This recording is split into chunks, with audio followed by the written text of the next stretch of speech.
आदरणीय दर्शकवृन्द नमस्कार। जनआस्था संवादमा यहाँहरूलाई हार्दिक स्वागत गर्न चाहन्छु। म साहस नेउपाने।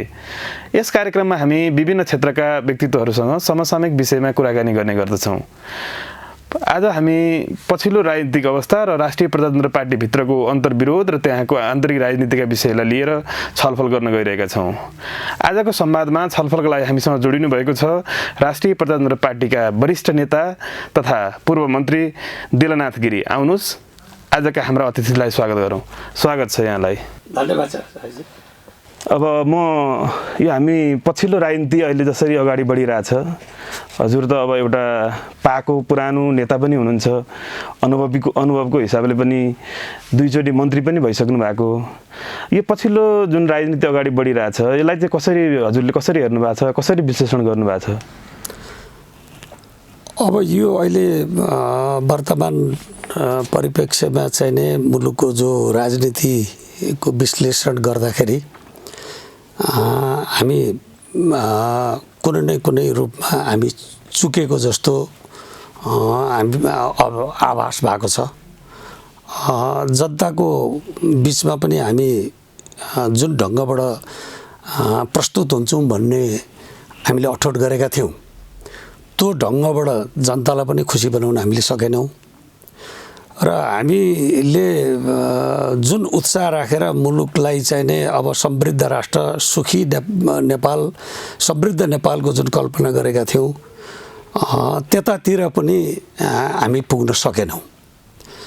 विशेष गरेर त हामी मूलभूत जनताका चाहिँ समसामयिक एउटा चाहिँ समस्यालाई केन्द्रबिन्दुमा बनाएर आधारभूत समस्याको समाधान गर्ने दिशातर्फ अग्रसर हुनुपर्नेमा हामी आफ्नै पार्टीभित्रका अन्तर्कलहमा हामी रमाउन थाल्यौँ। सबै पार्टीमा अहिले त्यो किसिमको संस्कृतिको चाहिँ विकास भयो र जनतामा चाहिँ अत्यन्तै ठुलो निराशा ल्याउने काम चाहिँ नेतृत्व तहबाट भएको अनुभव राजनीतिक दलका कार्यकर्ताले पनि गरेका छन्, जनताले पनि गरेका छन्, हाम्रा शुभेच्छुकहरूले पनि गरेका छन्। यो एउटा अहिलेको परिस्थितिलाई चाहिँ यसलाई सुखद भन्न सकिँदैन। त्यही त यो परिस्थिति जसरी आयो अहिले दुई पटकसम्म प्रतिनिधि सभा विघटन भयो, जनतामा एउटा निराशा छ, यो यहाँ आफैले पनि त्यो भनिसक्नु भएको छ। यो परिस्थिति आउनुमा जस्तो अब नेताका कुराहरू, राजनीतिक दलभित्रका अन्तर्विरोधका कुराहरू त्यो एउटा पाटो होला। यो समग्र अहिले जुन जसरी चाहिँ यो प्रणाली अथवा चाहिँ यो भनौँ न गणतन्त्र, सङ्घीयता, यो संविधानको व्यवस्थामाथि नै जसरी चाहिँ यसमा केही न केही त्रुटि छ कि भन्ने ढङ्गले पनि जसरी विषय आइरहेका छन्, विशेष त अब राष्ट्रिय प्रजातन्त्र पार्टीले पनि यो विषयलाई चाहिँ अलि जोडतोडका साथ नै उसले उठाइरहेछ। यसमा कसरी हेर्न सकिन्छ यो नेताको एउटा के भनौँ न व्यक्तिगत कमजोरी अथवा उसको व्यक्तिगत स्वभाव शैलीका कारणले मात्रै यो समस्या सिर्जना भए, अथवा चाहिँ यसमा काहीँ न काहीँ हामी यो प्रणालीगत त्रुटि छ हामीमा, यसलाई कसरी हेर्न सकिन्छ? यो अत्यन्तै महत्त्वपूर्ण कुरा उठाउनु भयो। वास्तवमा चाहिँ नै हामी 62-63 सालको जो परिवर्तन पछि जुन हामीले चाहिँ उत्साहका साथ हामी अगाडि आयौँ र मुलुकलाई चाहिँ सोचेको भन्दा चाँडो हामी परिवर्तन गर्छौँ र यो मुलुकको सबैभन्दा विकासको बाधक भनेको चाहिँ नेपालमा राज संस्था हो भन्ने कुराहरूले हामीले सन्देश दिने खोज्यौँ र त्यति बेर अत्यन्तै काल्पनिक र कल्पित कुराहरू जनतालाई हामीले चाहिँ सन्देश दियौँ कि यदि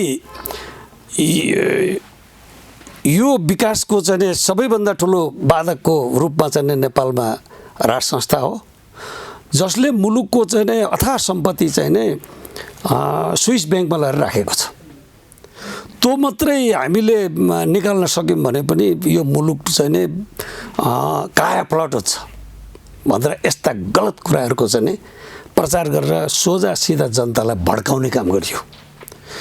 जनताले पनि होला त नि हो कि क्या हो भनेर एकचोटि यिनीहरूलाई हामीले मौका दिने हो कि क्या हो भन्ने खालको एउटा सोच बन्यो। हजुर। तर आन्दोलनको विषय चाहिँ नै राज संस्थालाई विस्थापित गरेर थिएन। हजुर। धर्मलाई विस्थापित गर्ने पनि थिएन। र यो गणतन्त्र भन्ने चाहिँ नि विषयको कुराहरू भन्दा पनि राजाको निरङ्कुशताको अन्त्यको लागि मात्रै भएको चाहिँ एउटा आन्दोलन थियो। हजुर। एक दोस्रो के थियो भन्दाखेरि चाहिँ नि यो संसद चाहिँ नि शेरबहादुरजीले विघटन गर्नको निमित्त चाहिँ नि राजालाई दरबारमा बुझाउनु भएको, दरबारमा चाहिँ के अरे यो विघटन प्रक्रियागत रूपमा उहाँ उसको चाहिँ प्रतिनिधि सभा विघटन गर्ने प्रस्ताव लिएर जानुभयो। हजुर। सरकारबाट यो प्रतिनिधि सभा विघटन गर्न संविधान सम्मत छ कि छैन भनेर सरकारबाट चाहिँ नि हाल महाराष्ट्र सरकार जो अहिले तत्कालीन महाराष्ट्र सरकार, पूर्व राजा भन्ने हैन, राजा त पूर्व हुँदै हुँदैन हैन, तर बोलीचालीमा अब जो मान्छेले भनेका छन् पूर्व राजा भनेको चाहिँ नि यहाँ त्यो गलत कुराहरू हो। राजा चाहिँ नि हुँदै हुँदैन, तत्कालीन राजा। हजुर। हैन, तत्कालीन राजाबाट चाहिँ नि सर्वोच्च अदालतमा यो संविधान सम्मत छ कि छैन भनेर चाहिँ नि सल्लाहको निमित्त परामर्शको निमित्त पठाइएको छु। हजुर। र सर्वोच्च अदालतले चाहिँ नि यो उचित छ, यो प्रधानमन्त्रीको स्वविवेकीय अधिकार प्रयोग गर्ने चाहिँ संविधानमा व्यवस्था छ सरकार भनेपछि त्यो विघटन भयो। हजुर। अब त्यो संविधानको पुनर्स्थापनाको लागि भनेर चाहिँ नि काङ्ग्रेस कम्युनिस्टहरू चाहिँ 7 दलले आन्दोलन गरिराखेको थिए। 3 वर्षसम्म आन्दोलन गरे। उहाँहरूको आन्दोलनको चाहिँ नि रूप कस्तो थियो भनेदेखि ट्राफिक जामसम्म पनि हुन सक्दैन। जनताले साथ दिएन नि, त्यो जनताले साथ दिएन। रत्नबागमा 4 जना 5 जना देखिन्थे, त्यस्तै देखिन्थे। त्यसैले गर्दाखेरि चाहिँ नि त्यो प्रतिनिधि सभा पुनर्स्थापित गर्नुपर्छ भन्दा राजालाई चाहिँ नि दबाबको रूपमा उनीहरूले जो दबाब दिन खोजे, त्यो दबाबको अगाडि संवैधानिक रूपमा राजासँग त्यो व्यवस्था थिएन, त्यो अधिकार थिएन, संविधानले दिँदैन थियो। संविधानले दिँदैन नदिएको व्यवस्था कसरी राजाले गर्ने हैन? राजा त संविधानभित्र बाँधिएको संवैधानिक राजा हो। त्यो संविधानको पालना गर्ने पनि राजा हो, संरक्षण गर्ने पनि राजा हो। त्यो संविधानलाई पालना गरेन भने त राज संस्थाप्रतिको चाहिँ जनताको चाहिँ जुन किसिमको विश्वास हो त्यो विश्वासमा चाहिँ गम्भीर आशंका पैदा हुने भयो। त्यसले गर्दाखेरि राजाले को अधिकार नभएको कुरा पुनर्स्थापित हुन सकेन। त्यसैलाई इस्यु बनाएर पछि यो 62-63 को आन्दोलनमा चाहिँ माओवादीहरूको समेत एउटा 10 वर्षीय जनयुद्ध भयो। त्यो पृष्ठभूमिमा ती यावत कुरा छँदै थिए। हजुर। यद्यपि अब त्यो एउटा कोर्स लिइसक्यो पोलिटिक्सले, नेपालको राजनीतिले अब झन्डै 15 वर्ष नै भइसक्यो। यो बिचमा चाहिँ अब तपाईँहरू पनि पटक पटक सरकारमा पनि जानुभयो, यसलाई एक ढङ्गले स्वीकारेको जस्तो पनि देखिन्छ, किन भन्दाखेरि कमल थापा पनि मन्त्री हुनुभयो। हजुर। केपी ओली नेतृत्वको अघिल्लो सरकारमा उहाँ मन्त्री नै हुनुभयो। अब तपाईँ पनि मन्त्री हुनुभयो जस्तो लाग्छ मलाई एकचोटि। हो।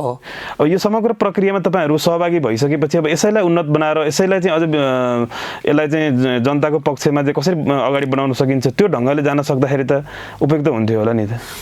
त्यो जनताको बीचबाट जनताको को निमित्त जनताको चाहिँ संरक्षणको लागि, विकासको लागि, देशको रक्षाको लागि आएको विचार भएदेखि त्यो विचारसँग हामी मिलेर जान सहज हुन्थ्यो। तर यो विचार चाहिँ यो जुन कुरा मैले अघि निवेदन गरेँ, राजाको चाहिँ संवैधानिक अधिकार नभएको कुरो राजासँग मागियो, राजाले दिन सक्ने कुरो भएन। त्यसदेखि पछाडि राजालाई दबाब दिनुको निमित्त चाहिँ जनयुद्धबाट चाहिँ माओवादीको चाहिँ उत्पत्ति भयो यहाँ प्रायोजित रूपमा। र त्यो जनयुद्धको दबाबको आधारबाट चाहिँ राजालाई चाहिँ विवश बनाइयो हैन। विवश बनाएर राजाले चाहिँ पुनर्स्थापित भएको यो चाहिँ प्रतिनिधि सभा थियो। त्यो प्रतिनिधि सभाबाट चाहिँ नि उत्पन्न भएको 12 बुँदे समझदारी भयो दिल्लीमा। त्यो 12 बुँदे समझदारीको चाहिँ मूल उद्देश्य भनेको चाहिँ भारतको हित, भारतको सुरक्षा र भारतको चाहिँ सुविधाको निमित्त प्रयोग गरिएको त्यो एजेन्डा थियो। 12 बुँदे समझदारी हैन। त्यो समझदारी कस्तो किसिमको थियो भनेदेखि चाहिँ नेपालको अहितमा थियो। नेपालको अहितमा भएको कुराहरू चाहिँ प्रमाणित कसले गरेर त यो भारतको मात्रै हितमा छ, नेपालको हितमा छ भन्दा श्याम शरण त्यति बेला तत्कालीन परराष्ट्र सचिव, यहाँ एम्बेसडर पनि हुनुहुन्थ्यो हैन। उहाँले के भन्नुभयो भने नेपालमा गणतन्त्र, धर्मनिरपेक्षता र राजालाई चाहिँ किनारा लाउने काम भारतको हितमा हामीले गरेका हौँ, हजुर हामीले सहयोग गरेका हौँ। यहाँनिर के प्रश्न उठ्छ भने हजुरले यो विषय उठाउँदै गर्दा अहिले फेरि भारतकै इन्ट्रेस्टमा चाहिँ फेरि राज संस्था ल्याउने गरी अथवा चाहिँ पछिल्लो गणतन्त्र सङ्घीयता धर्मनिरपेक्षता यसलाई फेरि उल्ट्याउने गरी चाहिँ सरकार मार्फत अहिलेको केपी ओली नेतृत्वको सरकार मार्फत फेरि भारतकै इन्ट्रेस्टमा चाहिँ यसलाई मास्ने गरी गतिविधि भइरहेछ भन्ने अर्को खालको आरोप पनि छ फेरि। होइन, अब यो विषयमा मैले तपाईँलाई यसमा त 5 जना पूर्व प्रधानमन्त्रीले त अमूर्त खालको एउटा वक्तव्य नै दिइसक्नु भएको छ। हो, त्यही 5 जना पूर्व प्रधानमन्त्रीजीहरूले चाहिँ नि के कुरालाई चाहिँ निरन्तरता दिनुभयो भन्दा श्याम शरणले को जुन प्रतिबद्धता देखाउनु भयो यो चाहिँ भारतको हितमा भएको चाहिँ गणतन्त्र भनेर त्यो गणतन्त्रलाई निरन्तरता दिनको निमित्त 5 प्रधानमन्त्रीहरूको सङ्गठित एउटा चाहिँ गठबन्धन भएको छ। हजुर नेपालको हितमा रहन्छ भन्ने कुरो त प्रमाणित भयो नि त त्यो। हजुर 5 प्रधानमन्त्रीहरू पनि कसको निमित्त चाहिँ उहाँहरूले त्यो अभियानमा चाल्नुभयो त भन्दाखेरि त श्याम शरणको चाहिँ रोड म्यापलाई रहेछ नि त। त्यही त यो मैले यहाँनिर हजुरलाई एउटा कुरा सोधेँ, जस्तो यो हामी जुन परिस्थितिमा छौँ अहिले, जुन चाहिँ भूराजनीतिक अवस्थिति छ नेपालको, यसमा चाहिँ यो गणतान्त्रिक व्यवस्था भएको कारणले मात्रै यो परिस्थिति सिर्जना भएको हो अथवा राजतन्त्र जतिखेर राजा हुनुहुन्थ्यो, राजाको शासन थियो, त्यतिखेर पनि यस्तो राष्ट्रियताका मुद्दा अथवा चाहिँ यो बाह्य हस्तक्षेपका कुराहरू त त्यतिखेर पनि उठ्ने गर्थे। फेरि भनेको मतलब मैले भन्न खोजेको यो हामी जुन परिस्थितिमा छौँ अथवा हाम्रो जुन चाहिँ शासकीय सोच शैली छ, समस्या यो हो अथवा चाहिँ राजतन्त्र र गणतन्त्र बिचको चाहिँ यो जुन दुईटा समस्या छ, यो हाम्रो प्रणालीकै कमजोरीले गर्दाखेरिमा यो समस्याहरू आएको हो, यसलाई कसरी केलाउन सकिन्छ? अनि पहिलो कुरो त हाम्रो चाहिँ दलका नेताहरूमा नेपाललाई बनाउँछु भन्ने प्रतिबद्धता हुनु पर्यो, नम्बर 1 होइन। विदेशीहरूको इच्छा आकाङ्क्षा र स्वार्थलाई बोकेर जाँदा यो देशको प्रगति हुँदैन, यो देशको अवनति हुँदो रहेछ भन्ने कुराको प्रमाणित भएको छ। किनभने हामी 2007 सालदेखिकै सूक्ष्म अध्ययन गर्ने हो भने 7 सालदेखि नै नेपाललाई चाहिँ नै विकास हुन नदिने, स्थिरता हुन नदिने, यहाँको चाहिँ विभिन्न प्रत्येक 10 वर्ष वा 12 वर्षमा चाहिँ हाम्रो शासन पद्धतिहरू परिवर्तन हुने चाहिँ जो कुराहरू देखिराखेको छ, त्यो नेपाली जनताले चाहेर नेपाली जनताको आकाङ्क्षा अनुसार भएको देखिँदैन। फ्रम द भेरी बिगिनिङको कुराहरू गर्ने हो भने 2007 सालमा प्रजातन्त्र आइसकेपछि नेपाललाई चाहिने स्वतन्त्र सार्वभौम सत्ता राष्ट्र हो भन्ने विषयमा इन्डियाले चाहिँ स्वीकार नै सकेन। त्यो सबैभन्दा ठुलो समस्या त्यहाँनिर छ है। र उसले जहिले पनि के हेर्यो त भन्दाखेरि तपाईँको चाहिँ 2008 सालमा तिरको जस्तो लाग्छ मलाई,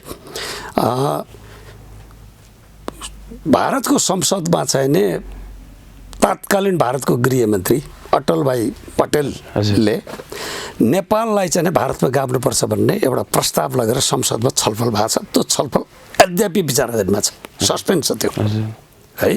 उहाँहरूको रोड म्याप चाहिँ नेपालले हेर्ने दृष्टिकोण त्यहाँबाट देखिन्छ कि यो नेपालको स्वतन्त्र अस्तित्व उहाँहरूले स्वीकार गर्नुभएको छ। समस्या यिनीहरू छ। त यो जस्तो यो समस्या त गणतन्त्र आएपछि 62-63 पछि मात्र आएको त होइन। यो जतिखेर मुलुकमा राजतन्त्र थियो अथवा चाहिँ बहुदलीय प्रजातन्त्र भनिन्थ्यो, त्यतिखेर राजासहितको प्रजातन्त्रको व्यवस्था थियो, त्यतिखेर पनि अब यो समस्या त थियो फेरि थियो भनेपछि यो मैले हजुरसँग बुझ्न खोजेको यो चाहिँ गणतन्त्र आएपछि रातारात विकास भएको समस्या त होइन नि त यो। होइन, अब यो विषय चाहिँ के भने उनीहरूको दीर्घकालीन रूपको चाहिँ एउटा रोड म्याप हो हजुर भारतको। हजुर त्यो रोड म्याप के हो त भन्दाखेरि नेपालको अस्तित्वलाई स्वीकार नगर्ने एउटा रोड म्याप थियो।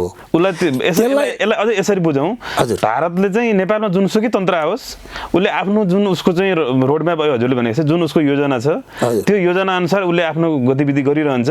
हामी कति सचेत हुन सक्छौँ सक्दैनौँ भन्ने प्रश्न यहाँ हामीले चाहिँ निश्चित रूपमा पर्यो। त्यसको निमित्त मैले जस्तो भने 2008 सालमा त्यो किसिमको एउटा उनीहरूको नेपालप्रतिको दृष्टिकोण देखियो र राजा महेन्द्रले राजा हुनुभन्दा अगाडि नै नेपालमा चाहिँ प्रजातन्त्र आइसकेपछि हजुर तपाईँको चाहिँ नेपाली काङ्ग्रेसकै तत्कालीन नेपाली काङ्ग्रेसकै नेतृत्वमा प्रधानमन्त्री हुनुहुन्थ्यो मातृका प्रसाद कोइराला। सायद मलाई मातृका प्रसाद कोइरालाको पालामा जस्तो लाग्छ कि नेपालको सुरक्षा को निमित्त चाहिँ नि उहाँले नै आह्वान गरेर सारा नेपालको उत्तरी क्षेत्रमा चाहिँ चेकपोस्ट भारतीय सुरक्षाकर्मीहरू राख्ने व्यवस्था भएको थियो। अझै यद्यपि एक दुई ठाउँमा अझै बाँकी छ, त्यही विवाद छ अझै पनि, अझै विवाद छ कालापानी है, कालापानीमा एक ठाउँमा बाँकी छ, त्यो विवाद छ। हजुर। र त्यो किन राखियो त भन्दाखेरि दीर्घकालीन रूपमा चाहिँ नि नेपाललाई चाहिँ नि उनीहरूको आफ्नो छाताभित्र, आफ्नो सुरक्षाको छाताभित्र नेपाललाई राख्ने र नेपाल स्वतन्त्र राष्ट्र हो भन्ने चाहिँ अस्वीकार गरेको कारणबाट त्यो गरियो भने नेपालको क्याबिनेटमा भारतको सचिवले चाहिँ आएर क्याबिनेटको चाहिँ मुख्य सचिवको रूपमा काम गरेको घटनाहरू इतिहास देखिन्छ। र यहाँको एम्बेसडरले पनि त्यो सचिव नआएको बखतमा उसले प्रतिनिधित्व गरेको देखिन्छ। यसले गर्दाखेरि के भयो त भन्दाखेरि कि नेपाललाई चाहिँ नि उनीहरूले स्वतन्त्र रूपकोमा अगाडि बढ्न दिने अवस्थामा उहाँहरूको गतिविधि देखिँदैन। नम्बर 2। नम्बर 3, नेपालमा विकासका कुनै पनि पूर्वाधारहरू थिएन। यहाँ हाम्रो आफ्नो चाहिँ प्रचलनमा चाहिँ नेपाली पैसा पनि थिएन, भारतीय पैसा मात्रै चल्थ्यो। यहाँको त पैसालाई चाहिँ नि 1 रुपियाँलाई 10 आना भनेर भनिन्थ्यो। हामीले अनुभव गरेको हो। र हामीले पढ्दाखेरि पनि नेपालको शिक्षा पद्धति, नेपालको कोर्स अफ स्टडी थिएन। हमारा प्रधानमन्त्री जवाहरलाल नेहरू है भन्ने पढ्नु पर्थ्यो र त्यो समयको त्यो अवसर चाहिँ मैले पनि पाएँ, म बच्चै थिएँ है। हामीलाई रमाइलो लाग्थ्यो त्यो बच्चामा है। तर त्यो नेपालको शिक्षाको अवस्था कस्तो थियो भनेर मैले तपाईँलाई त्यो भनेको एउटा चाहिँ हाम्रो प्रचलनको पैसाको स्थिति के थियो भन्दा पैसा नेपाली पैसा चल्दैन थियो हैन। आवत जावत गर्ने नेपाल टु नेपालको चाहिँ नेपाल अधिराज्यभरिमा कहीँ नेपालको पहुँच थिएन है। त यो सबै परिस्थितिबाट चाहिँ के देखिन्थ्यो त भन्दाखेरि उनीहरूले तात्कालीन सिक्किम बनाउने योजना त थियो, तर जवाहरलाल नेहरू जस्तो चाहिँ एउटा प्रखर प्रजातन्त्रवादी आएको र उहाँको इमेजको कारणले गर्दाखेरि त्यति बेर उहाँकै विशेष योगदानबाटै अहिले फिलहाललाई चाहिँ नि त्यसो गर्दाखेरि हामी चाहिँ बदनाम हुन्छौँ विश्वबाट भन्ने हिसाब किताबबाट हामीलाई त्यो पक्षमा चाहिँ जवाहरलाल नेहरूले यो कार्यक्रमलाई अगाडि बढाउनु भएन। तर जब राजा महेन्द्रले चाहिँ नि 2017 सालको परिवर्तन गरिबक्स्यो, त्यसलाई कु पनि भन्छन्, त्यसलाई राजा महेन्द्रले कु गरे पनि भन्छन्। हजुर। 2/3 बहुमत आर्जन गरेको छ नेपाली काङ्ग्रेस हैन। त्यो नेपाली काङ्ग्रेसलाई किन कु गरियो त भन्दा म तपाईँलाई यो गम्भीरतापूर्वक म ध्यान आकर्षण गर्न चाहन्छु कि वरिपरि भारतीय सेना छन्, सम्पूर्ण सबै कब्जा उनीहरूको छ। यो स्थितिमा चाहिँ कुनै पनि बेलामा यस्तो देखियो कि अब नेपाल भारतमा चाहिँ गाभ्न सक्ने बलियो सम्भावना चाहिँ राजा महेन्द्रलाई महसुस भयो। यदि त्यो काम नगरेको थियो भने नेपाल रहँदैन थियो। जसरी लेन्डुपले चाहिँ सिक्किम विलय गराए, त्यो स्थितिमा चाहिँ नि भलै बिपीको चाहिँ त्यसमा मेल खाँदैन थियो, बिपीसँग राम्रो थिएन सम्बन्ध। जवाहरलाल नेहरूको भारत सरकारको र विश्वेश्वर प्रसाद कोइरालाको सम्बन्ध राम्रो थिएन, राजासँग पनि थिएन सम्भवतः, राजासँग पनि थिएन है। हजुर।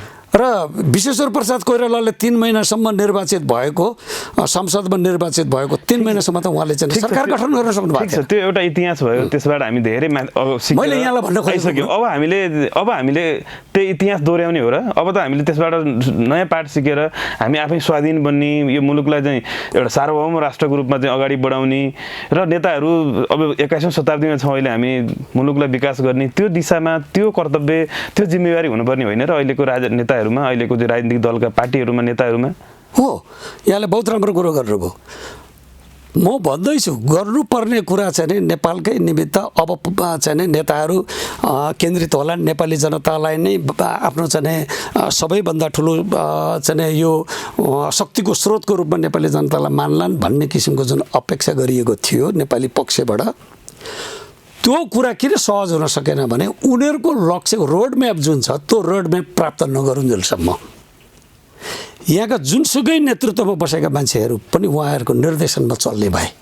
उदाहरणको रूपमा म तपाईँलाई भन्छु, यो त निकै गम्भीर कुरा है। तपाईँलाई म उदाहरणको रूपमा भन्छु कि पूर्व जनरल बाग्चीको कुरा अनुसार उहाँको रेकर्डै छ। नेपालमा चाहिँ यो परिवर्तन ल्याउनको निमित्त संसद पुनर्स्थापन गर्नको लागि अथवा नेपालमा चाहिँ उहाँहरूको त्यति बेला तात्कालीन के थियो भनेदेखि दुईटै सदनबाट पास भएको तर राजाले चाहिँ त्यो कुराहरूलाई चाहिँ कार्यान्वयन नगरेको थियो नागरिक ऐन। सर्वोच्चको चाहिँ सँग चाहिँ परामर्श लिएर राजा वीरेन्द्रले चाहिँ यो राष्ट्रघाती हुन्छ भनेर चाहिँ वीरेन्द्रले भनिसकेपछि सर्वोच्चले भनेपछि त्यो चाहिँ स्थगित भयो। त्यो स्थगित भएको कुराहरूलाई चाहिँ उनीहरू के भने 40 लाख भारतीय नागरिकलाई चाहिँ नागरिकता दिलाउन चाहन्थे। दुईटै सदनबाट पास भएको थियो। गिरिजाबाबु प्रधानमन्त्री हुनुहुन्थ्यो। त्यो हुन सकेको थिएन। त्यो गम्भीर चोट पुग्यो। त्यसैले उहाँहरूले सशस्त्र चाहिँ जनआन्दोलन गर्नुभयो। त हाम्रो निर्देशन नभएको थियो। हामीले ट्रेनिङ गरायौँ, हामीले खानपिन गरायौँ, हामीले पाल्यौँ पोस्यौँ भनेर त पूर्व जनरल बाग्चीले भनि नै सक्नु भएको छ त माओवादीहरूलाई। त्यसो त माओवादी पक्षबाट खण्डन पनि भइरहेछ। फेरि खण्डन भएको छैन अहिलेसम्म त्यसको आधिकारिक खण्डन भएको छैन। बाबुराम भट्टराईले अस्ति बाबुराम भट्टराईले खण्डन गरेर पनि बाबुराम भट्टराईले भारतको चाहिँ सजिलोको लागि उहाँले काम गरेका चाहिँ घटनाहरू छन्। हजुर त्यो पनि आएका छन्। त्यसैले गर्दाखेरि यो उहाँहरूले अहिलेसम्म खण्डन चाहिँ अब अहिले मैले भन्न खोजेको अब यसरी उनीहरूको स्वार्थको निमित्त चाहिँ विभिन्न दबावमूलक कार्यक्रम गर्नको चाहिँ हाम्रै नेताहरू प्रयोग भए। हजुर मैले यहाँलाई चाहिँ निवेदन गर्न खोजेको चाहिँ कुरो थियो। जस्तो यहाँनिर मैले हजुरको कुरा स्वीकार्दै यहाँनिर राष्ट्रिय प्रजातन्त्र पार्टीको भूमिका जुन अहिलेको राष्ट्रिय प्रजातन्त्र पार्टी भन्दैछु मैले, हजुर ऊ कहाँनिर उभिएको छ त यो स्थितिमा? फेरि मुलुक यसरी गम्भीर, हजुरले भनेअनुसार यति गम्भीर अवस्थामा रहेछ कि राष्ट्रियता त अब चाहिँ हामीले उही भन्ने मात्रै रहेछ भने यस्तो हजुरको कुरा बुझ्दाखेरिमा भनेपछि तपाईँको दल एउटा जिम्मेवार राजनीतिक पार्टीको नेता हुनुहुन्छ यहाँ पनि, तपाईँहरूको भूमिका हुँदैन र यस्तो स्थितिमा? निश्चित रूपमा। अब यहाँले चाहिँ एकदम म यहाँको प्रश्नप्रति म सम्मान गर्छु। वास्तवमा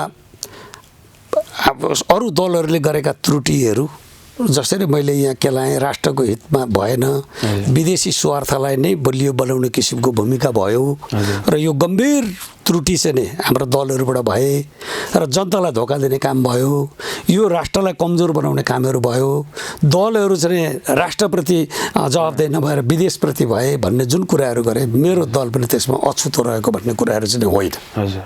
हाम्रा पनि कमी कमजोरी भए, हामीले पनि गल्ती गऱ्यौँ, त्यसलाई स्वीकार्नुपर्छ है। हामीले चाहिँ नि संवैधानिक राजा र हिन्दू राष्ट्रको मान्यता र स्थानीय स्वायत्त शासनको माध्यमद्वारा मात्र यो मुलुकलाई परिवर्तन गर्न सकिन्छ र समृद्ध बनाउन सकिन्छ भन्ने रोडम्याप हो हाम्रो। त्यो रोडम्यापलाई लिएर हामी हिँड्यौँ। हामी चाहिँ नि 4 जनाबाट हुँदै चौथो शक्तिको रूपमा स्थापित भयौँ। हजुर फेरि अहिले खस्किनु भएको छ। म भन्दैछु चौथो शक्तिको रूपमा स्थापित हुँदा हामीलाई जनताले जुन प्रयोग गरेको थियो, हामीलाई प्रयोग गर्दाखेरि के गर्यो भन्दाखेरि हामी चाहिँ नि एक प्रकारबाट गणतन्त्र आइसकेपछि को स्थितिमा एउटा अल्टरनेटिभ फोर्स भनेर चिन्नु भएको थियो त्यतिखेर। त्यो गणतन्त्र आइसकेपछिको स्थिति यस्तो भयो, गणतन्त्रको विरुद्धमा बोल्न सक्ने हिम्मत र हैसियत भनेको कसैको पनि थिएन। हजुर त्यो असम्भव कुरा जस्तो हुन्थ्यो। तर हाम्रै पार्टीको नेता कमल थापा, जसले एउटा मैले धेरै ठाउँमा भनेको छु यो मिडियाहरूमा कि एउटा नदीको भावको बिचमा बसेर त्यो नदीलाई फर्काउन खोज्यो भने कति खतरा हुन्छ, कति जोखिम हुन्छ।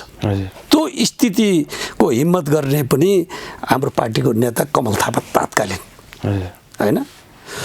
उसको त्यो साहसलाई हेरेर चाहिँ के भयो त भन्दाखेरि यो पार्टीलाई चौथो शक्तिमा दिए, यो मान्छे ठिक छ भनेर जनताले मूल्याङ्कन गरे कि एकचोटि प्रयोग गरौँ न त्यसलाई, कस्तो रहेछ यो पार्टीलाई भने। अब हामी चौथो शक्तिमा आयौँ, तर त्यो जनताको मनोविज्ञानलाई हामीले पनि बुझ्नु सकेनौँ। हामीले जनताको मनोविज्ञान बुझेको भए अहिले चाहिँ राप्रपामय हुन्थ्यो यति बेला यो मुलुक। मैले त्यहीँनिर जस्तो अब मैले भने हामी कहाँनिर त्रुटि गऱ्यौँ भन्दा हामीले कहाँनिर गम्भीरतापूर्वक गऱ्यौँ भने हाम्रो जो एजेन्डा थियो संवैधानिक राज संस्था हो नि हाम्रो एजेन्डा।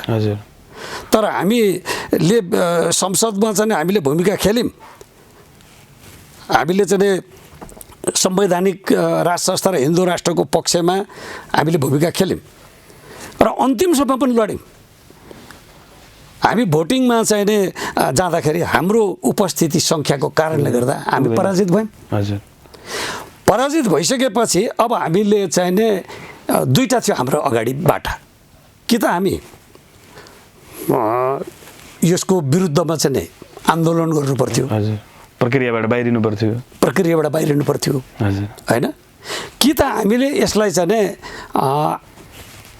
आलोचनात्मक समर्थन गरेर जानु पर्थ्यो, हामी अगाडि बढ्नु पर्थ्यो। हाम्रो निमित्त दुईटा बाटा थिए। कुन बाटो जाने भन्दा हामीले गम्भीर तीनटा कुरा गर्यौँ। एउटा कुरो त के त्यही भएर राप्रपालाई नि के आरोप छ भने अब चाहिँ सरकारमा जाँदाखेरिमा केही पनि नगर्ने, यही गणतन्त्रात्मक व्यवस्थामा सरकारमा पनि जाने। कमल थापा नै अब पार्टीको अध्यक्ष, तपाईँहरूको पार्टीको अध्यक्ष, उहाँ नै मन्त्री पनि बन्नुभयो 2 चोटिसम्म। हजुर, अब फेरि अनि सरकारमा नहुने बित्तिकै फेरि गणतन्त्रको विरोध गर्ने अथवा चाहिँ राजतन्त्रको पक्षमा आवाजहरू उठाउने, आन्दोलन गर्ने, यो गर्दाखेरि उसको त्यो एक सरकारमा गएको बेलामा चाहिँ संविधान मानेको जस्तो देखिने, यही संविधानलाई स्वीकारेको जस्तो, यही व्यवस्थाभित्र पसेको जस्तो देखिने। अनि फेरि जब आफू प्रतिकूल परिस्थितिहरू सिर्जना हुन्छ फेरि अनि त्यसपछि राजतन्त्रको कुरा, धर्मको कुरा ल्याएर अलिक बढी धर्मको, अलिक बढी यो चाहिँ जनताको भावनामाथि खेलबाड गर्यो भन्ने जुन आरोप छ नि, त त्यसलाई कसरी भनिहालेँ। हामीले गम्भीर त्रुटि गरेका छौँ। त्यो त्रुटि भनेको म छोटकरीमा भन्छु, तपाईँसँग टाइमको पनि पर्याप्त छैन जस्तो लाग्यो, है। अब त्यसैले गर्दाखेरि म के भन्छु भने त्यति बेला तत्कालीन हामीले राष्ट्रपति उपराष्ट्रपतिको प्रस्तावक समर्थन गर्नु त्यो गम्भीर भुल थियो, है। किनभने हाम्रो सिद्धान्तको विरुद्धमा थियो। हाम्रो सिद्धान्त भनेको त संवैधानिक राजा हो। त्यसको विकल्पमा आएको चाहिँ संस्थालाई मान्नु भनेको मतलब त हाम्रो त्रुटि हो त्यो, हैन। अर्को भुल हामीले के गर्यौँ भनेदेखि चाहिँ नि हामी सरकारमा गयौँ, हैन। सरकारमा गएपछि अरूले जस्तै अरूभन्दा हामीले फरक देखाउन सकेनौँ, है। र उल्टो हामी पराजित पनि भयौँ हाम्रो एजेन्डामा। हामीले त्यही संविधानलाई उत्कृष्ट पनि भन्यौँ भने जनताले हामीलाई चाहिँ गम्भीरतापूर्वक वाच गर्यो कि यिनीहरू चाहिँ गम्भीर त्रुटि गरे, अरूभन्दा फरक गरिरहेछन् भने उनीहरूले फेरि हामीलाई चाहिँ निर्वाचनमा चाहिँ जो मूल्याङ्कन गरे त्यसमा 0 ल्याए थिए। त्यही त अब यसमा तपाईँहरू करेक्सन हुनुहुन्छ कि जस्तो अब अहिले जसरी मुलुकमा राजनीतिक सङ्कट त अब छँदैछ, प्लस संवैधानिक सङ्कट पनि छ, प्रतिनिधि सभा विघटनको अवस्थामा पुगेको छ, दलहरू अब चाहिँ विपक्षी गठबन्धनमा 5 दल छन्, सत्तापक्ष अर्को फेरि आफ्नो छ, राजनीतिक अन्तर्विरोध अन्तर्सङ्घर्ष पनि चलिरहेकै छ, प्लस प्रतिनिधि सभा विघटन विरुद्ध सर्वोच्च अदालतमा सुनवाई मुद्दाको बहस पनि चलिरहेछ अहिले। अब यही बिचमा यही प्रतिकूलतामा चाहिँ तपाईँहरूले पार्टीको महाधिवेशन पनि आयोजना गर्दै हुनुहुन्छ, सम्भवतः कार्तिकमा त्यो मिति पनि तय भइसकेको छ। अब यो परिस्थितिमा तपाईँहरूले आफूलाई करेक्सन गरेर आउने, जस्तो अस्ति एउटा मैले अन्तर्वार्तामा तपाईँको पार्टी अध्यक्ष कमल थापाले भनेको सुन्दै थिएँ मैले, यो हाम्रो लागि यति सहज, यति प्रतिकूल, यति अनुकूल परिस्थिति थियो, यसरी चाहिँ यो यही संविधान जुन हामीले चाहिँ यो संविधानमा विमति राख्दै आएका थियौँ, यो संविधान यसरी ध्वस्त हुँदैछ, यो स्थितिमा हामीले चाहिँ आफ्ना गतिविधि हाम्रो पार्टीलाई चाहिँ अगाडि बढाउन सक्ने यो एउटा चाहिँ राम्रो सम्भावनाको अवस्थामा हामी चुकेका छौँ भनेर उहाँले अरू 2 जना अध्यक्षलाई चाहिँ आरोप पनि लगाउनु भएको थियो। अब यो परिस्थितिका बीच तपाईँहरू पार्टीको चाहिँ महाधिवेशन गर्दै हुनुहुन्छ भने यसबाट करेक्सन गरेर राप्रपा के अब फरक ढङ्गले अब सशक्त भएर बलियो भएर यसको चाहिँ वैकल्पिक व्यवस्था दिन सक्ने गरी चाहिँ आउन सक्ने सम्भावना कतिको देख्नुहुन्छ यहाँले? छ, त्यो सम्भावना छ। यसमा एउटै कुरो के भन्दैन, अघि मैले निवेदन गरिहालेँ, हामीले विगतमा चाहिँ गम्भीर त्रुटि गऱ्यौँ। त्यो त्रुटि गरेको हुँदाखेरि हामीलाई जनताले चाहिँ पनिसमेन्ट पनि दियो, 0मा ल्याएको छ। र अब हाम्रो निमित्त एउटै विकल्प छ कि जो 3 जना नेता पटक पटक गरेर 30 वर्ष नेतृत्व गर्नुभएको छ र उहाँहरूले नेतृत्व गर्दाखेरिको अवस्थाको चाहिँ डाटा हेर्ने हो भनेदेखि चाहिँ तेस्रो भयो यो पार्टी, तेस्रोबाट चौथो भयो, चौथोबाट 0 भयो।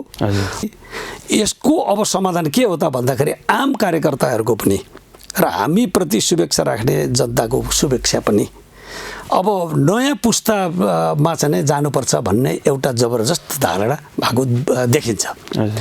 र त्यो स्थितिलाई चाहिँ हाम्रा 3 जना नेताहरू अत्यन्तै दूरदर्शी, विद्वान भएको र समय र परिस्थितिलाई चाहिँ मूल्याङ्कन गर्न सक्ने उमेरको हिसाबले र जनताको चाहिँ भावनालाई पनि बुझ्ने, कार्यकर्ताको मनोविज्ञानलाई पनि बुझ्ने भएको हुँदाखेरि र उहाँहरूको आफ्नो उमेरको परिस्थितिलाई पनि देख्ने र आफूप्रतिको चाहिँ जनताको चाहिँ कस्तो किसिमको नजर छ भन्ने कुरो पनि बुझ्न सक्ने भएको हुँदाखेरि उहाँहरूले सहमतिबाट नयाँ पुस्तालाई चाहिँ अब आउने अधिवेशनमा बाटो खोलिदिनुहुन्छ भन्ने चाहिँ आम धारणा छ। र हामी यहाँ आफै पनि के अध्यक्षको दावेदारी हुनुहुन्छ? म अध्यक्षको दावेदारी छैन, किनभने मैले सबैलाई भनिदिएँ, मैले निवेदन गरेको छु, मेरो चाहिँ नयाँ पुस्ता भन्नाले युवाहरूलाई दिनुपर्छ।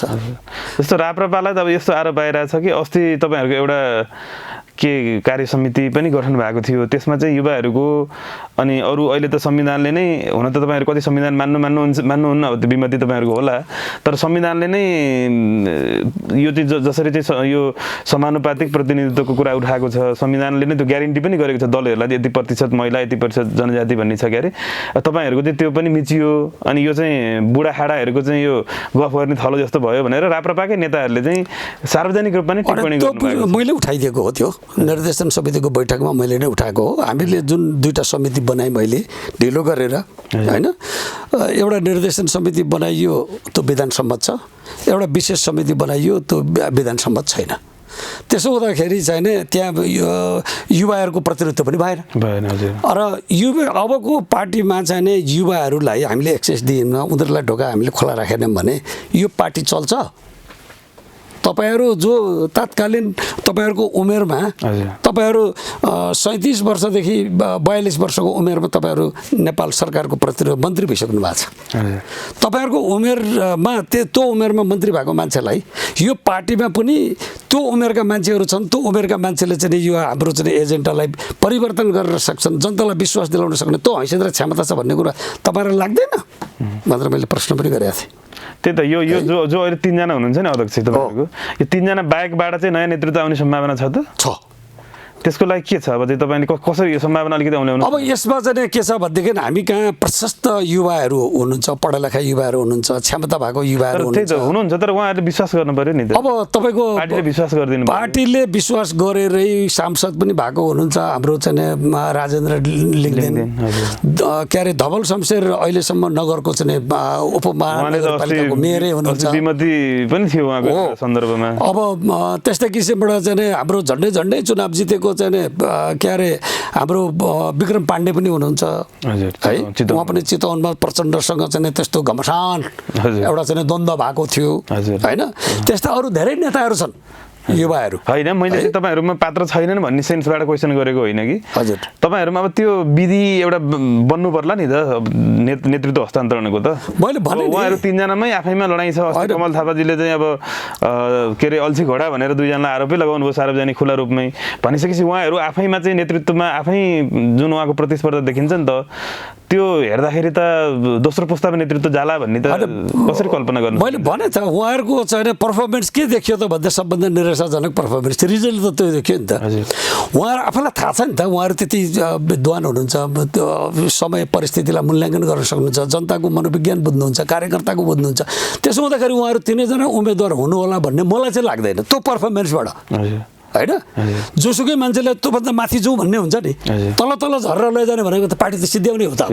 0भन्दा तल कहाँ जान्छ भन्नुहोस् त, होइन। त्यसो हुँदाखेरि जनताले पनि वाच गरिराखेका छन्, सबैले कार्यकर्ताले हेरेका छन्।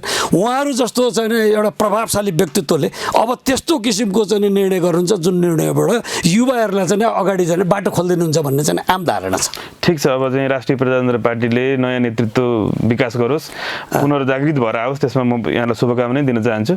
जस्तो यहाँ चाहिँ अब राजतन्त्र, संवैधानिक राजतन्त्रको पक्षधर हुनुहुन्छ राष्ट्रिय प्रजातन्त्र पार्टीको चाहिँ अब एउटा पाएको नेता पनि।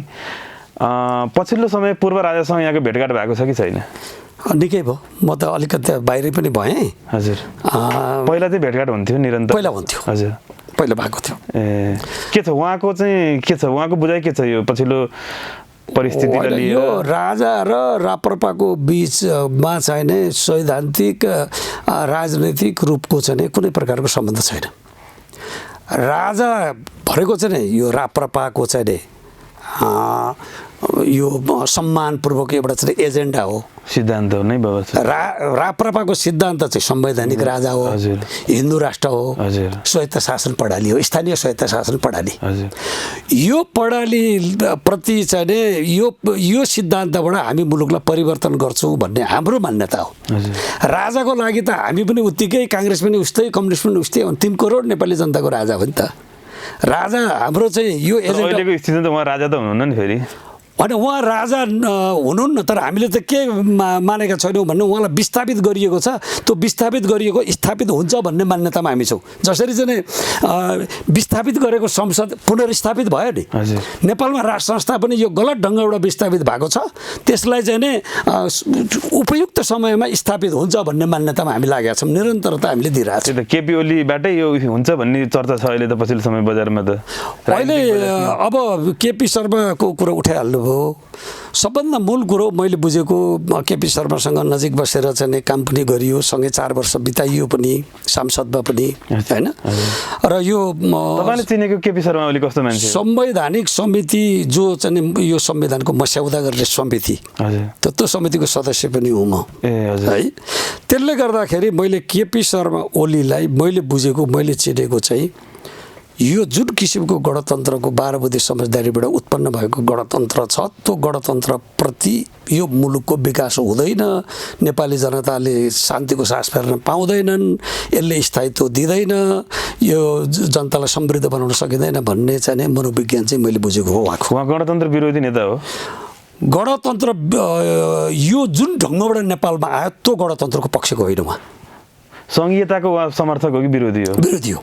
मैले भनिहालेँ नि, यो जुन ढङ्गबाट प्रवेश गर्यो नेपालमा गणतन्त्र, सङ्घीय गणतन्त्र, त्यसको पक्षधर होइन उहाँ। किनभने यो अघि मैले भने यो श्याम शरणले दिएको भारतको स्वार्थको लागि ल्याइएको गणतन्त्र। तर उहाँ त अहिले यही व्यवस्था अन्तर्गत यही संविधानको शपथ खाएर देशको चाहिँ प्रमुख कार्यकारी पदमा हुनुहुन्छ। कसरी हामीले भन्न सक्छौँ उहाँ गणतन्त्रको विरोधी हुनुहुन्छ होला भनेर? यो त के भन्छ, जनतालाई झुक्याउने ढाँट छल जस्तो यो त षड्यन्त्र जस्तो पो हुँदैन र? होइन, तपाईँले ठिक भन्नुभयो। यो कुरा सुन्दाखेरि उहाँ एउटा षड्यन्त्रबाट यो गणतन्त्र यहाँ आयो भन्ने कुरा उहाँले बुझ्नु भएको छ, अरूले पनि बुझिया छन्।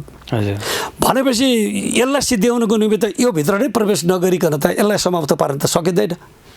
त्यो मनोविज्ञानले पनि काम गर्छ। भनेपछि यो अहिले राप्रपा अथवा कमल थापासँग उहाँको अहिले निकटता अलि बढेको, उहाँहरू बिचमा चाहिँ बढी यही कारणले हो? यो मतलब उहाँहरूको एजेन्डा मिलेको हो अहिले? होइन, एउटा कुरो के हो भने कमल थापा र केपी शर्मा ओलीको बिचमा लामो समयसम्म सरकारमा पनि सँगै बस्नुभयो।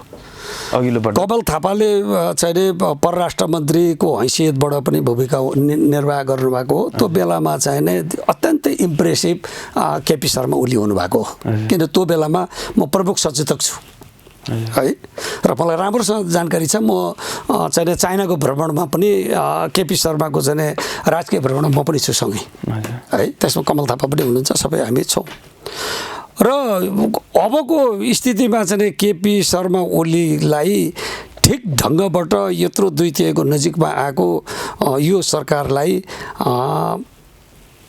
स्मुथली काम गर्न नदिएको भनेको चाहिँ उहाँकै दलभित्रका चाहिँ नेताहरूले हो कि मिलाउन नसकेको उहाँको कमजोरी पनि होला नि त। उहाँहरूको बिचमा मिलाउन नसकेको भन्दा पनि तपाईँको के भनेदेखि जुन कुरो उहाँबाट चाहिँ जुन अपेक्षा गरिएको थियो चाहिँ विदेशीहरूले अपेक्षा जो गरेका थिए होलान्, होइन, सायद उहाँबाट प्राप्त भएन कि। तर अहिलेको पछिल्लो, मैले यहाँको कुरा अलिकति बिचमा काटेँ, जस्तो अहिलेको पछिल्लो परिस्थिति हेर्ने भने हुन त मैले अब प्रधानमन्त्रीप्रति मेरो सम्मानै छ, उहाँको मैले विरोध गर्न खोजेको त होइन। तर जस्तो पुस 5 अगाडि जसरी चाहिँ रका प्रमुख सामन्त गोयलले मध्यरातमा उहाँसँग भेटघाट गर्नुभयो, त्योभन्दा पछाडिको परिस्थिति जसरी विकास हुँदै आयो र पछिल्लो समय जनता समाजवादी पार्टीको एउटा फ्याक्टर जो चाहिँ दिउँसो 1 बजे चाहिँ लैन चौरभित्र छिर्ने, अनि त्यहाँबाट सरासर शीतल निवास पुग्ने, अनि त्यहाँबाट फेरि बालुवाटार पुग्ने र फेरि उ चाहिँ सरकारमा सहभागी हुने, जुन खालको यो परिस्थिति देख्यौँ नि हामीले पछिल्लो केही दिन अगाडि, यो हिसाबले हेर्दाखेरि त फेरि हामीले अब यो राष्ट्रवादको कुरा, राष्ट्रवादको परिभाषा, यो चाहिँ को राष्ट्रवादी को चाहिँ राष्ट्रघाती भनेर पनि बुझ्न नसक्ने यो एउटा अन्यलपूर्ण अवस्था छ नि त। फेरि कसरी हेर्ने यसलाई चाहिँ? अब मैले भनिहालेँ यहाँलाई अघि, योभन्दा अगाडि पनि मैले भनेको छु, यो सम्पूर्ण सबै अहिले खेल भनेको चाहिँ नि नेपालको स्वार्थको कुरो भन्दा पनि वैदेशिक स्वार्थको विषयमा चाहिँ यहाँ भयानक ठुलो टकरार भएको छ। यो लडाइँमा चाहिँ केपी शर्मा ओली राष्ट्रियताको पक्षमा चाहिँ उहाँ उभिनु भएको छ मेरो विचारमा। त्यही त मैले हजुरको त्यही हजुरको धारणालाई नै मैले यहाँनिर क्वेसन गरेको। यो परिस्थिति किन आयो त राष्ट्रवादमा? यो कुराहरू चाहिँ के भयो भन्दाखेरि अब उहाँ यो गणतन्त्रको जुन किसिमको भिजनबाट पार्टीले चाहिँ जुन उहाँलाई निर्णय गर्यो, उहाँलाई उम्मेदवार बनायो, उहाँले चाहिँ उम्मेदवार भइसकेपछि उहाँकै त्यसबेला तत्कालीन त भारतसँगको नाकाबन्दी थियो नेपालको, त्यो नाकाबन्दीबाट चाहिँ उन्मुक्ति पाइसकेपछि निर्वाचन भयो। निर्वाचनभन्दा अगाडि नाकाबन्दीमा त जुन वाह कमाउनु भयो उहाँले राष्ट्रवादी भनेर केपी शर्मा ओलीले, सायद त्यही बेलामा चाहिँ कम्युनिस्टहरूको बिचमा पनि एकता गरेर मर्ज गरेर चाहिँ चुनावमा गए। मत पनि ल्याउनु भयो, मत पनि तपाईँको चाहिँ झन्डै 2/3 बहुमतको चाहिँ नजिक चाहिँ उहाँहरूले मत पनि ल्याउनु भयो होइन। त्यस दिन पछाडि उहाँकै नेतृत्वमा चाहिँ संसदीय दलको नेता पनि उहाँ हुनुभयो, उहाँकै नेतृत्वमा सरकार पनि गठन भयो। अब त्यो सरकारको समय अवधि भने त 5 वर्ष हो संविधानले दिएको व्यवस्था। संविधानले दिएको व्यवस्था 5 वर्षसम्म सरकारको केपीलाई चल्न नदिनु, केपीलाई काम गर्न नदिनुको मकसद चाहिँ उहाँको दलभित्रका नेताहरूको अर्थ चाहिँ के हो? सरकारको 5 वर्ष हो कि प्रतिनिधि सभा चाहिँ 5 वर्ष हो? प्रतिनिधि सभा 5 वर्ष भनेपछि त सरकार गठन भएको पनि त्यही अवधिभरि त हुने भयो। सरकार त जुन दलले नेतृत्व गर्यो सरकार त परिवर्तन हुन सक्ने भयो नि त। अनि सरकार परिवर्तन भने स्थायित्वको लागि दिए हो नि त अहिले त। हजुर, त्यो सरकारको बहुमत भएपछि त परिवर्तन हुनुपर्ने आवश्यकता छैन हजुर होइन। भयो भने दलले परिवर्तन गर्छ, संसदीय दलको नेता परिवर्तन गर्नु पर्यो सरकार परिवर्तन गर्नलाई। चाहिँ बाहिरबाट चाहिँ सडकबाट गर्ने त होइन नि त होइन। त्यो सिस्टम छ, त्यो दलीय चाहिँ अवधारणाहरू छ, मान्यताहरू छ, त्यसको चाहिँ अनुशासन छ। त त्यो भित्र नबसेर उहाँहरूको त्यति बेला डिबेट भयो। मलाई चाहिँ के अरे भारतीयहरू का चाहिँ निर्देशनमा त्यही त उहाँले यहीँनिर एउटा मैले गजब लाग्छ मलाई हाम्रो नेताहरूको, उहाँले चाहिँ भारतीयहरूको निर्देशनमा मेरै पार्टीका नेताहरूले मलाई हटाउन लागे भन्नुभयो प्रधानमन्त्रीले। अनि त्यसको केही समयपछि चाहिँ उहाँले फेरि सामन्त गोयलसँग मध्यरातमा बालुवाटारमा भेटघाट गर्नुभयो फेरि। अनि त्यस पछाडि जसरी परिस्थितिहरू निर्माण हुँदै गए, अघि हजुरले जसरी पृष्ठभूमिमा लामो व्याख्या गर्नुभएको थियो, यहाँ चाहिँ भारतको ठुलो एउटा चाहिँ मार्गचित्र रोडम्याप अनुसार आइरहेछ भन्नुभएको थियो, त्यसलाई चाहिँ ठ्याक्कै चाहिँ अहिले हजुरले भन्नुभएको कुरालाई चाहिँ ठ्याक्क मिल्ने गरी परिस्थितिहरू फेरि सिर्जना हुँदै गए, बन्दै गए। अनि यो परिस्थितिमा हजुरले फेरि राष्ट्रवादी अडान भएको नेता चाहिँ केपी ओली नै देख्छु म भन्नुभयो यहाँले। त्यो कता कता तालमेल नमिलेको हजुरको भनाइ बुझाइ होइन।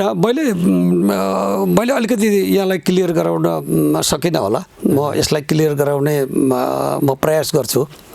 मैले पहिले पृष्ठभूमिमा पनि भनेको थिएँ कि यो नेपालको गणतन्त्र आएको पृष्ठभूमि मैले जानकारी गराएँ, जो भारतको चाहिँ ब्याकअपमा, भारतको सहयोगमा, भारतको डिजाइनमा ल्याइएको रहेछ भन्ने कुरो श्याम शरणको चाहिँ अभिव्यक्तिबाट प्रष्ट भयो, उहाँको आर्टिकलबाट प्रष्ट भयो। एसडी मुनिदेखि लगायत मान्छेहरू उहाँहरूको चाहिँ आकाश निरन्तर रूपमा। तर तिनीहरू चाहिँ को हुन् त भारतको भन्दाखेरि काङ्ग्रेस आइका पक्षधरहरू हुन्। अब अहिले त काङ्ग्रेस आइ त छैन, त्यस बेला त काङ्ग्रेस आइको चाहिँ सरकार थियो होइन। भनेपछि केपी ओली चाहिँ होइन म भन्दैछु अब त्यो काङ्ग्रेस आइकोले गरेको कामहरू त कतिपय कुराहरू त अहिलेको चाहिँ भारतीय संस्थापन पक्षलाई पनि चित्त बुझिएको छैन होला, किनभने त्यहाँ त 80 करोड त हिन्दूहरू छन् भारतमा। त्यो हिन्दूहरूको प्रतिनिधित्व त अहिलेको चाहिँ प्रधानमन्त्रीले गर्नुहुन्छ है। र सायद हिन्दूहरूले चाहिँ त्यहाँका चाहिँ ठुला चाहिँ मठाधीशहरू हुनुहुन्छ, शङ्कराचार्यहरू हुनुहुन्छ, यो हिन्दू धर्मको सबभन्दा ठुलो चाहिँ स्रष्टाको रूपमा पुजिन्छ होइन। यसलाई यसरी बुझौँ, केपी ओली चाहिँ त्यहाँको अहिले संस्थापनसँग अलि निकट हुनुहुन्छ। मैले त्यसरी पनि भन्न खोजेँ, बाहिर बजारमा अहिले भइरहेको चर्चाको कुरा गरेको मैले। अनि अरू जो अहिले विपक्षी गठन शेरबहादुर प्रचण्ड लगायत बाबुरामसम्म चाहिँ अथवा माधव नेपालहरू चाहिँ काङ्ग्रेस आइसँग अलि निकट हुनुहुन्छ भन्ने जुन अहिले विश्लेषण चर्चा छ नि त, त्यो हजुरको भनाइ नि काहीँ न काहीँ त्यहाँ मिल्न होइन। त्यो जुन 5 जना पूर्व प्रधानमन्त्रीहरूको चाहिँ अहिलेको रोडम्याप चाहिँ श्याम शरणको रोडम्यापसँग मेल खान्छ। र केपीजीको अहिलेको चाहिँ के हो त भन्दाखेरि भारतको चाहिँ संस्थापन पक्षको मोदीसँग मेल खान्छ। मोदीलाई चाहिँ जुन किसिमको प्रेसर छ, नेपाल चाहिँ एउटा विश्वको एकमात्र हिन्दू राष्ट्र, त्यो हिन्दू राष्ट्रको पहिचान चाहिने हुँदाखेरि हामी विश्वका हिन्दूहरूले, उहाँ आफै भारतले पनि त हिन्दू राष्ट्र त मानेको छैन फेरि होइन, ऊ आफैले मान्न सक्दैन। उहाँहरूको परिवेशको, उहाँहरूको चाहिँ भूगोलको, उहाँहरूको राजनीतिक चाहिँ सांस्कृतिक दृष्टिकोणबाट उहाँहरूलाई गाह्रो छ। तर उहाँहरूको मान्यता के हो त भन्दा विश्वका 1 अरबभन्दा ज्यादा जनसङ्ख्याको चाहिँ एउटा स्रष्टाको रूपमा रहेको हिन्दू राष्ट्र, त्यो चाहिँ नेपालमा होइदियोस् भन्ने चाहिँ त्यहाँका हिन्दूहरूको शुभेच्छा छ। त सायद त्यो हिन्दूहरूको सुरक्षाको लागि त्यहाँको संस्थापन पक्ष चाहिँ नि त्यसमा सकारात्मक भएको हो कि त्यही भएर यहाँ चाहिँ केपी ओलीको पनि फेरि त्यस्तै खालको अभिव्यक्ति केपी ओलीलाई त काम गरेर नदिएको हुँदाखेरि उहाँले विकल्प रोज्दाखेरि चाहिँ त्यहाँ चाहिँ मेल खान सक्छ। अब केपीजीको अगाडि एउटै मात्रै के विकल्प छ भनेदेखि कि प्रतिनिधि सभा पुनर्स्थापित हुनुभन्दा अगावै उहाँले जुन किसिमको रोडम्याप बनाउनु भएको छ त्यसको ल्यान्डिङ चाहिँ त्योभन्दा अगाडि नै हुन्छ र हुनुपर्छ। त्यो मनोविज्ञानले चाहिँ त्यो देखाउँछ त्यतातिर मुलुक जान्छ कि जस्तो मलाई लाग्छ। कुन रोडम्याप बनाउनु भएको छ उहाँले? जस्तो अब अहिले त संसद त के अरे संसद विघटनको मुद्दा त विचाराधीन नै छ, अझ अदालतले फैसला सुनाउला छिट्टै अब 1-2 दिनमा सुनाउने भन्ने पनि छ। उहाँको पार्टीभित्रको गन्जागोलको अवस्था पनि छँदैछ।